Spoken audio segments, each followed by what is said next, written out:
Alrighty, so it's been a few days since my last video, and I've been kind of catching up on the manga because I haven't been reading the last few chapters. I've just been a little busy, and I just wanted to review those in this video and talk about why I think it's heading in a really interesting direction with characters like Shoji and Spinner, or at least what's left of him. So yeah, if you do enjoy, please subscribe. I'm trying to get to 1,000, and let's get into the video. So while the Deku and Shigaraki / All For One stuff is really visually entertaining, and we have Deku using his new quirk, which is I think called Gear Shift or something. It's the second user who looks like Bakugo's quirk. In this video, I mainly want to praise and focus on Shoji and Spinner, who are really taking the spotlight here in an awesome way. They're both heteromorphic type quirk users, which means that their quirk changes their physical appearance. In Shoji's case, he has the arms, and in Spinner's, he's kind of like a reptile. Because of this, and in this hero society, there's a lot of discrimination against people like this, as there is in our own world. And because of that, Shoji and him both kind of drew lines and have different goals, or same end goal maybe, but different ways of attaining it. Shoji is more non-violent and rational about the situation, realizing that generations of hatred won't disappear, but things are getting better, and he has friends who care about him, and his quirk is useful to save others, so that's what he wants to do with it.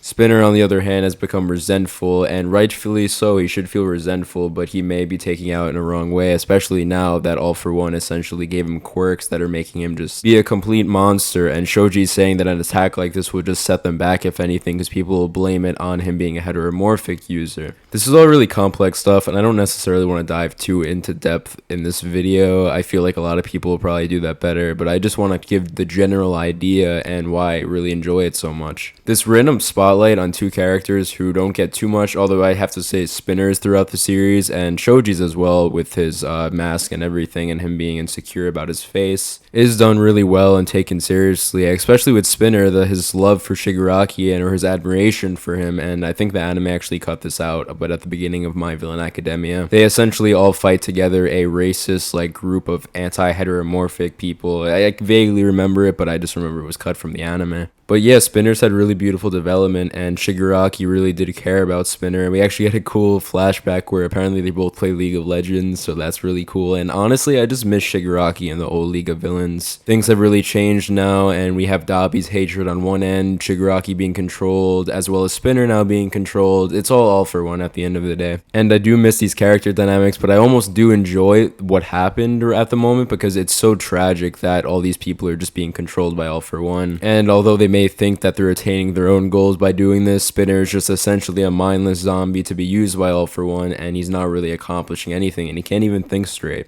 It's definitely an overused concept, but Shoji and Spinner really are two sides of the same coin, face the same hatred, and have similar goals in wanting to change or attack that hatred. But again, one wants to save people and kind of just wait it out and be peaceful, while the other wants to just attack and take down the society that caused him so much pain. Spinner was always one to be influenced and followed, like he did with Stain, which gave him purpose, and then Shigaraki, and he spoke to Shigaraki and really trusted and wanted to follow him. And now that Shigaraki's kind of just gone, essentially, he's also just gone. He accepted All For One's offer, and he just looked so sad when that happened, and now he's just a mindless tool, and it's really depressing and tragic. And I am left hoping but not expecting something more positive to come from this for Spinner and or Shigaraki, but I feel like it may just be a tragic story of this is how it is, and that's that. I'm pretty sure I covered almost everything already. I'm just recording this audio straight because I thought it might be interesting to do it that way.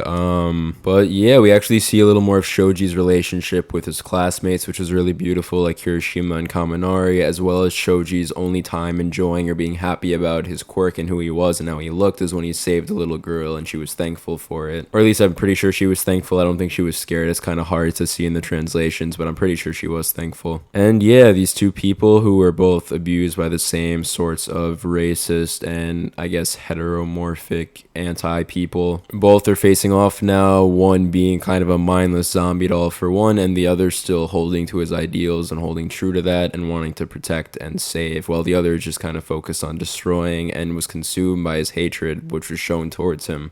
So yeah, that's about it. It's really interesting, and I have high hopes now for the My Hero Academia manga that might continue to be this good. And I feel like it has been on an uptrend. And again, the Deku stuff is really cool, but I just don't find it as narratively compelling. So we'll see what comes from that. If you enjoyed the video, please subscribe. I really would appreciate it, and I'll see you in the next one. Also comment. I like reading the comments, so I'll see you.